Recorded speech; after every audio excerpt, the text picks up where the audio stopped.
नमस्ते दोस्तों, मैं विपिन कुमार टाटा नगर जमशेदपुर से। और आज मैं बात करने वाला हूं, कहीं आप निकल रहे हो लॉन्ग ड्राइव में, तो कार में क्या चीज इंपॉर्टेंट होती है जो चेक करनी चाहिए और उसे चेक करके ही निकलना चाहिए।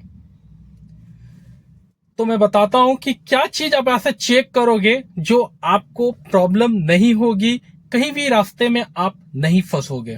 ठीक है, तो बगैर लेट करते हुए वीडियो को स्टार्ट करते हैं। दोस्तों, आप जब कार निकालते हो तो सबसे फर्स्ट, जैसे आप पार्किंग में कार खड़े करके रखे हो, तो करना क्या है, ऑयल स्टिक खींच के एक बार देख लो कितना उसमें इंजन ऑयल है।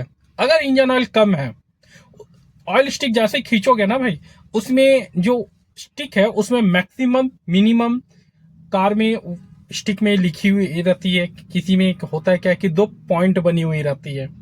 अगर जिसमें पॉइंट बनी हुई है तो ऊपर वाले जो पॉइंट है, माने इस तरह से स्टिक करोगे, जो सामने में जो पॉइंट मिलेगा वो आपका हाई लेवल है, और जो नीचे पॉइंट मिलेगा वो आपका लो लेवल है। अगर लो लेवल में है तो आप उसे जल्दी से ऑयल डाल दें। ऑयल इतना डालें ताकि वो ऊपर वाले जो पॉइंट बनी हुई रहती है ना, वहीं तक जाके ऑयल रुक जाए।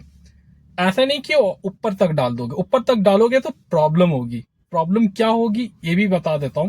प्रॉब्लम ये होगी कि आप ज्यादा ऑयल डाल दोगे, जब इंजन स्टार्ट करोगे, इंजन जैसे ही स्टार्ट करोगे, उसके जो जहां भी कमजोर जगह मिलेंगे ना, वहां से उसकी जो ऑयल है वो निकलने लग जाता है, जिसे सीपेज कहते हैं। ठीक है। दूसरा, कूलेंट। आप कूलेंट चेक कर ले। कूलेंट चेक करने का तरीका क्या है, आप ऊपर से बॉक्स में लिखे हुए रहती है मिनिमम मैक्सिमम, इस तरह का लिखी हुई रहती है, आप उसे भी देख लो। मिनिमम मैक्सिमम के बीच में होनी चाहिए कूलेंट।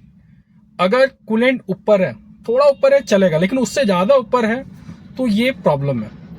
आप ऊपर तक ना रखें, क्योंकि जब इंजन स्टार्ट होती है ना, तो कूलेंट जो है वो पूरे इंजन में सर्कुलेट होता है। पूरे इंजन में जो है वो कूलेंट सर्कुलेट होता है, और वही कूलेंट का काम रहता है इंजन को ठंडा करने का। रेडिएटर में फैन लगे हुए रहते हैं, फैन ऑन होता है टाइमली, और रेडिएटर की जो कूलेंट है वो इंजन में आती है, यानी ठंडा कूलेंट, और इंजन को ठंडा करती है। आपके जो टेम्परेचर मीटर आप देखते होंगे कि रेड में चला जा रहा है। अगर कूलेंट गर्म होगा तो आपके जो टेम्परेचर है वो रेड में जाएंगे, और रेड में जाएंगे, और उस कंडीशन में अगर आप ड्राइव कर रहे हो, कार तो चलता रहेगा लेकिन वो अचानक सब बंद हो जाएगा। फिर आप सेल्फ मारोगे ना तो सेल्फ नहीं लेगी भाई। थोड़ी देर आप छोड़ दोगे, ठंडा हो जाएगा, ठंडा होने के बाद में सेल्फ मारोगे, इंजन स्टार्ट हो जाएगा। इंजन स्टार्ट हो रहा है तो इसका मतलब ये नहीं कि आप उसी कंडीशन में ड्राइव करो, ये गलत है। इस तरह से होगा क्या कि आपके जो कूलेंट है वो ज्यादा महंगा नहीं आता है, लेकिन इंजन अगर आप खुलवा दोगे तो उससे कई गुना ज्यादा आपको नुकसान हो जाएगी, यानी ज्यादा पैसा लग जाएगी। तो इस चीज को भी ध्यान दें। दूसरी बात, ब्रेक शू, ब्रेक पैड, ये दोनों ये जरूर चेक करें। ब्रेक शू आप चेक करने में थोड़ी सी अनकंफर्टेबल होगा, क्योंकि वो ड्रम के अंदर रहती है, तो आप ब्रेक शू चेक नहीं कर पाओगे। अगर ब्रेक पैड चेक कर लोगे, ये सामने में लगी हुई रहती है, वो आप इजीली चेक कर सकते हो। उसकी जो तरीका होता है ना, अगर आपके कार में एलआई व्हील लगे हुए हैं तो ब्रेक शू जो है, ब्रेक पैड जो है, सॉरी ब्रेक पैड जो है, वो बाहर से आपको दिख जाएगी उसकी लेदर कितनी है।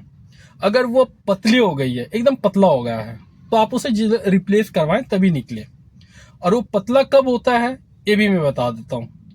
आप देखोगे जिसमें आपका ब्रेक ऑयल लगता है, आप उसके कैप खोलोगे ना, तो आप देखोगे कि जितना लेवल था वो कम हो गया। भाई कम क्यों हुआ? कम नहीं होना चाहिए, क्योंकि ब्रेक ऑयल जो है लीक होगा तो ही कम होगा। ऐसे कंडीशन में आपका एकदम नॉर्मल रहता है, वो ब्रेक ऑयल घटता नहीं है। अगर कम हो रहा तो आपके जो ब्रेक पैड है वो घिसता चला जा रहा। ब्रेक पैड जैसे जैसे घिसेगा वैसा वैसा पिस्टन बाहर की ओर आएंगे, और उसमें आपके ब्रेक ऑयल भरता चला जाता है सिलेंडर में। तो क्या होगा कि आपके जो वॉक्स है, आप देखोगे कि आपकी ब्रेक ऑयल की लेवल जो है वो कम हो गई है। अगर ब्रेक ऑयल की लेवल कम हो गई है तो आप अपने मैकेनिक से एक बार इसे चेक करवा ले कि लेवल क्यों कम हुई है। कहीं अपना ब्रेक पैड खा तो नहीं गया, यानी अपना ब्रेक पैड जो है वो घिस तो नहीं गया।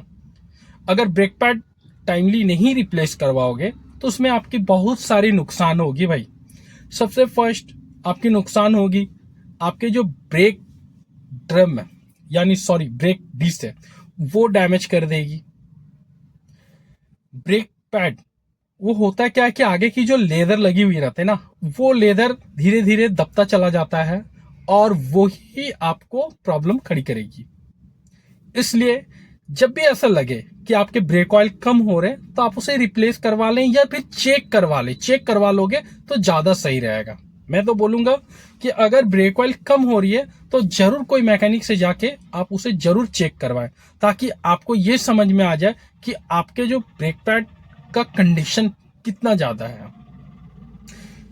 लीकेज होने से आपका अगर ब्रेक पैड सही है, ब्रेक शू भी सही है, फिर भी ऑयल लीक कर रहा है यानी ऑयल घट रहा है, तो आप समझ लो कि कहीं ना कहीं से आपके ब्रेक ऑयल जो है वो लीक कर रहे हैं धीरे धीरे।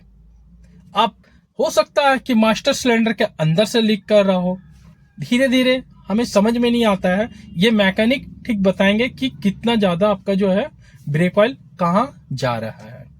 तो ये चीज होगा आपको चेक करने का सबसे सही चीज। दूसरा, आप अलाइनमेंट जरूर करवाएं। अलाइनमेंट अगर नहीं करवाओगे तो होगा क्या कि कार तो चलेगी, ऐसा नहीं है कि नहीं चलेगी, कार चलेगी, लेकिन हो सकता है आपका अलाइनमेंट आउट हो और आप उसी कंडीशन में ड्राइव कर रहे हैं तो आपके जो चक्का है ना भाई वो आधा घिस जाएगा।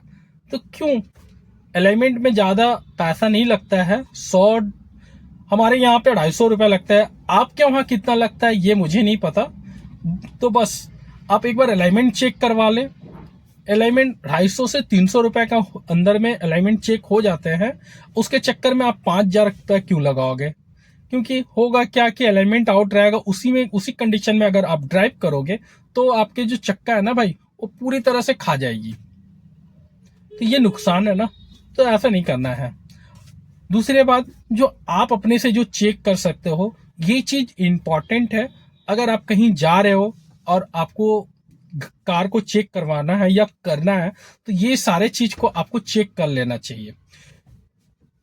एकदम इंपॉर्टेंट काम है वो है ब्रेक, दूसरे है इंजन ऑयल, तीसरे है कूलेंट और चौथे हैं स्टीयरिंग ऑयल। आजकल के बहुत सारे कार में मोटर दी हुई है तो स्टीयरिंग ऑयल वाला कोई लफड़ा है ही नहीं। अगर स्टीयरिंग ऑयल वाला लफड़ा है तो आप स्टीयरिंग ऑयल के जो बॉक्स है आप उसे भी एक बार चेक करवा लें, वरना स्टीयरिंग ऑयल अगर लीकेज है तो होगा क्या कि धीरे धीरे करके आपके जो स्टीयरिंग है वो हार्ड हो जाएगा, और स्टीयरिंग हार्ड हो जाएगा तो आप समझ ही रहे हो प्रॉब्लम होगी ड्राइव करने के लिए।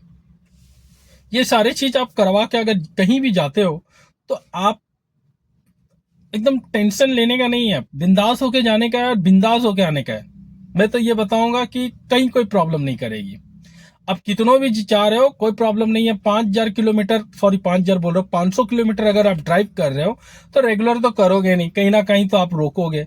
अगर रुक रुक के जाओगे ना तो आपको कहीं कोई प्रॉब्लम नहीं होगी। टायर आपका सही होना चाहिए, टायर आपके पुराने नहीं होने चाहिए, टायर आपके बहुत लंबे टाइम तक, जैसा होता है कि रखे हुए कार को उस कंडीशन में अगर आप ड्राइव कर रहे हो तो टायर उड़ने का चांस ज्यादा रहता है। इसलिए भाई कार अगर आपके पास में है तो आप उसे बीच बीच में जो है वो उसे ड्राइव करते रहें। तो होता क्या है कि टायर सूखता नहीं है। ये सूखने वाला क्या लॉजिक है, होता है भाई टायर जो है वो सूख जाता है और आपको ऊपर से लगेगा कि एकदम फ्रेश है, पर ऐसा नहीं है। टायर जो है सूखने के बाद में कभी भी ब्लास्ट होने का चांस ज्यादा रहता है। इसलिए अगर आपको इस टाइप से लग रहा है कि टायर आपके बहुत लंबे टाइम तक कार पार्किंग में खड़ी है और अचानक से आपको कहीं निकलना है तो आप टायर पे जरूर चेक करें, और हमेशा से फ्रेश टायर सामने की ओर लगाएं।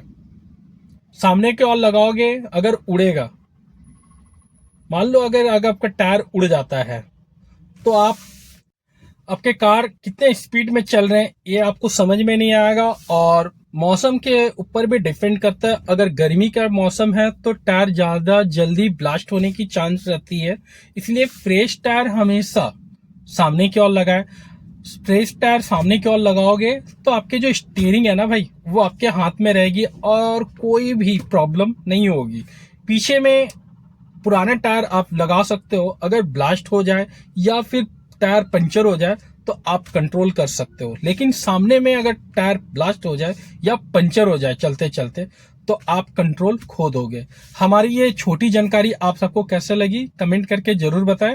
वीडियो अच्छा लगे तो लाइक करें, चैनल को सब्सक्राइब करें, और फिर से मैं इसी तरह का बातें करूंगा। तब तक के लिए आप सबको जय हिंद।